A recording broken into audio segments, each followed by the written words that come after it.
सत्साई भगत जी, दास के कहने का मतलब है साध संगति से नीचे गिरा हुआ व्यक्ति। क्योंकि आपको इन सब बातों का अच्छे से पता है कि अब साध संगति के माध्यम से ही परमात्मा कुछ आत्माओं को तैयार कर रहे हैं। बाकी तो सबकी नियम मर्यादा खंडित पड़ी है, आपको पता है इन बातों का। अब साध संगति से जो व्यक्ति नीचे गिर जाएगा, यानी इतना सोचने समझने के बाद भी जो व्यक्ति राग द्वेष ईर्ष्या करके साध संगति से नीचे गिर गया होगा, वो व्यक्ति भगत जी दोबारा नहीं उठ पाएगा। उसके मन से वो राग द्वेष नहीं जाएगा। और ऐसे व्यक्ति की बातों को आगे फैलाना, भले ही उसको भगवान ही क्यों ना मिला हो आके, लेकिन संगत में उस व्यक्ति की उन बातों को आगे फैलाना भगत जी मर्यादाओं के विरुद्ध है। अब ऐसे तो देखो, बंगाल के जो सुरजीत भगत जी हैं, उनके बेटे को भी परमात्मा भोग की आरती के समय साक्षात दिखाई देते हैं। चपाती भी मांगते हैं, पानी भी मांगते हैं, खाना भी खाते हैं, उनसे बातें भी करते हैं। कितने वीडियो आपने उनके देखे। और उसी सुरजीत भगत जी को फिर काल ने ठग लिया, जिसके घर में परमात्मा खुद प्रकट होते थे, साक्षात होते हैं प्रकट, जिसका भोग स्वीकार करते हैं परमात्मा, बातें करते हैं उनसे।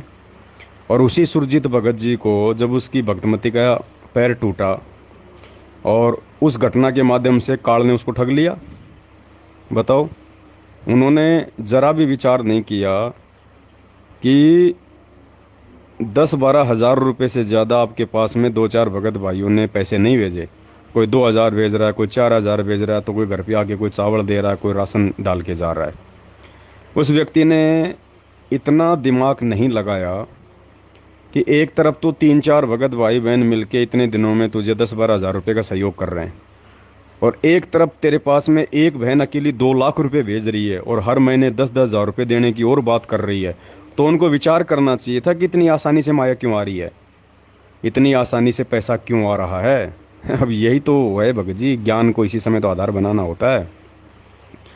अब काल ने उस माध्यम से, अब वो परीक्षा थी परमात्मा की तरफ से। कई खेल होते हैं परमात्मा के, लेकिन आत्मा धोखा खा जाती है। तो बताओ, भगवान तो उनके घर में भी प्रकट होता है, वहाँ भी उनके बच्चे से भी आके बात करता है, चपाती भी मांगता है, सब कुछ करता है, मोबाइल पे काम करते हुए भी अपने आप को दिखाता है भगवान है। तो उस परिवार को फिर क्यों ठग लिया फिर काल ने। तो भगत जी, बांदा वाले अशोक भगत जी हैं, वो परमात्मा की मर्यादाओं से दूर हैं। और भगत जी, साध संगति से नीचे गिरा हुआ व्यक्ति चाहे कितना ही बेड लगा ले, कितनी परमात्मा के लिए मोबाइल और घड़ी ला के रख दे, कितना ही दिखावा करे, कितना ही कुछ भी करे, भले ही वो ठीक है, जो भी है समर्पित है, हमें कोई लेना देना नहीं, लेकिन साध संगति से जो व्यक्ति नीचे गिर गया, हमने उसके ऊपर विश्वास नहीं करना है। वो अपनी भक्ति करेगा, अपने लिए करेगा, भगवान उसके पास में आ रहा है, उसके बच्चों के पास में आ रहा है, क्यों आ रहा है क्यों नहीं आ रहा, फिर हमें इन सब बातों से कोई लेना देना नहीं है भगत जी। हमने फिर अपने हिसाब से चलना है, जो परमात्मा ने निर्देशित किया हुआ है ज्ञान आधार से, साध संगति के माध्यम से। तो भगत जी, ऐसे व्यक्तियों के मैसेज को संगत में वायरल नहीं करना चाहिए। दूसरा, अगर वो कह रहा है कि मुझे परमात्मा, भाई मेरे बच्चों को परमात्मा दिखाई दिए, तो दे सकता है परमात्मा दिखाई, कौन सी बड़ी बात है भगत जी। ये तो भगवान है कि तो कुछ भी कर सकता है, ये तो नो डाउट परमात्मा कुछ भी कर सकता है। लेकिन भगत जी, काल तो उन चीज़ों का जो है वो गलत फायदा उठाएगा ना। अब अगर परमात्मा उसके बच्चों को दिखाई दिए और वो सत्संग अशोक भगत जी के मोबाइल पे भेजा, तो अशोक भगत जी के मोबाइल पे वो सत्संग आया कैसे, व्हाट्सएप के माध्यम से आया या कैसे आया, तो कौन से नंबर से आया, है कोई जानकारी। और फिर परमात्मा ने कहा कि इस सत्संग पे ज्ञान चर्चा करो, तो उन्होंने क्या ज्ञान चर्चा करी उस सत्संग पे, कहाँ वो ज्ञान चर्चा, जरा भेजो देखें। भाई बाकी संगत को भी तो पता चले कि परमात्मा ने उस सत्संग में ऐसा क्या विशेष ज्ञान छुपा रखा है। तो क्यों नहीं भेजा वो सत्संग, क्यों नहीं हुई उस पर ज्ञान चर्चा। तो ये सब बातें भगत जी संगत को विचलित करने वाली होती हैं। इन बातों पे थोड़ा सा ध्यान दो, ज्ञान को आधार बनाओ, हर किसी के मैसेज को यूं मत फेंको संगत में, दोषी बनोगे परमात्मा के। ये बहुत सूक्ष्म चाल होती है ये काल की, और परमात्मा इस चाल के माध्यम से भक्तों की परीक्षा लेता है। अब ये मत देखो कि उसके घर पे बेड लग गया, उसके घर पे गुरुजी आ रहे हैं, उसके घर पे परमात्मा के लिए ये सुविधा हो गई, तो परमात्मा भगत जी कोई लोभी लालची नहीं है कि जो परमात्मा के लिए बेड लगा देगा, घड़ी ले आएगा, मोबाइल ले आएगा, तो परमात्मा उसका मतलब कि गुलाम बन जाएगा, या परमात्मा मतलब फिर जो है मजबूर हो जाएगा उसके घर पे आने के लिए।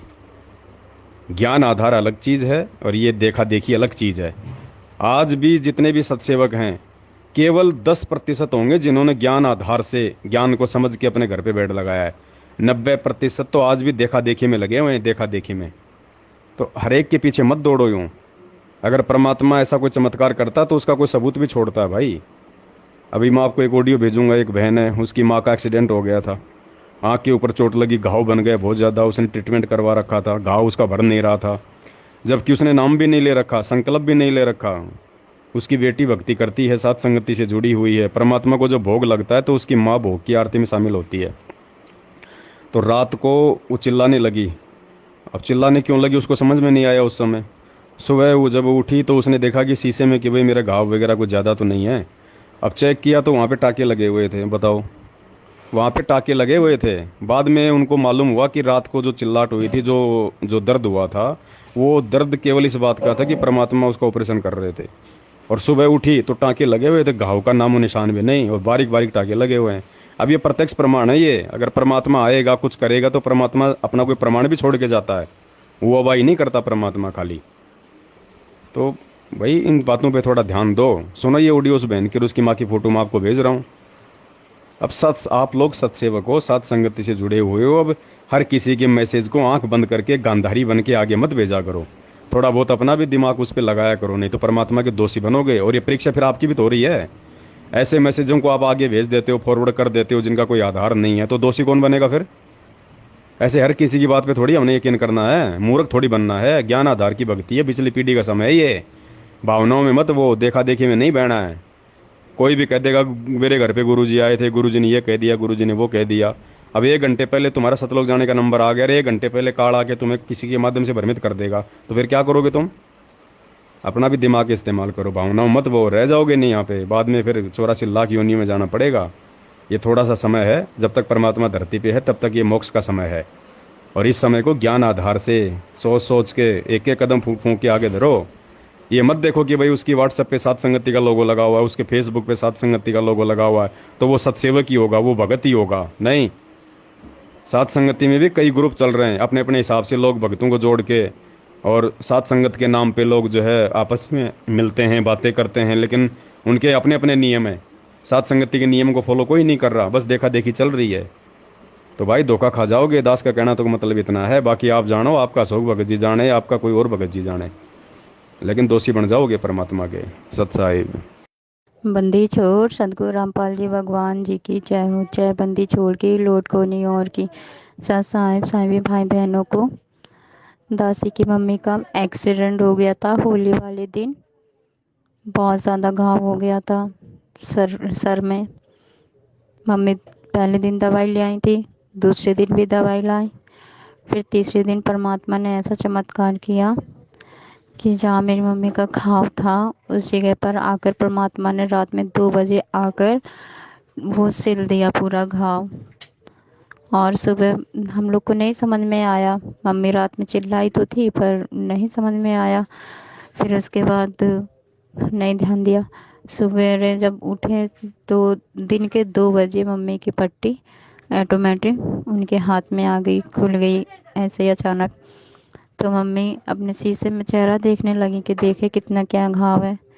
उन्होंने देखा तो पूरा घाव मतलब ऐसे बना था और लंबी लंबी ऐसी खराच सी थी, रकील। फिर देखा कि ये तो मेरे टाँके लगा दिए क्या परमात्मा ने रात में। फिर मम्मी ने हमें दासी को दिखाया, दासी ने भी देखा। ने कहा मम्मी हाँ ये तो टाँके ही लगे हैं और बहुत बारीकी लगे, एकदम महीन, जल्दी समझ में नहीं आता है पर हो गया, टाँके ही लगा कर चले गए परमात्मा। काफ़ी लोगों ने देखा यहाँ पर, बहुत से लोगों ने, परमात्मा ने ये चमत्कार किया। और जबकि दासी की मम्मी ने अभी तक ना तो परमात्मा से नाम लिया है और ना ही संकल्प दीक्षा ली है, केवल मर्यादा में रहकर भोग की आरती में ही शामिल हो जाती हैं और ना, पर उनकी मर्यादा पूर्ण है। सत साहिब जय हो बंदी छोड़ की।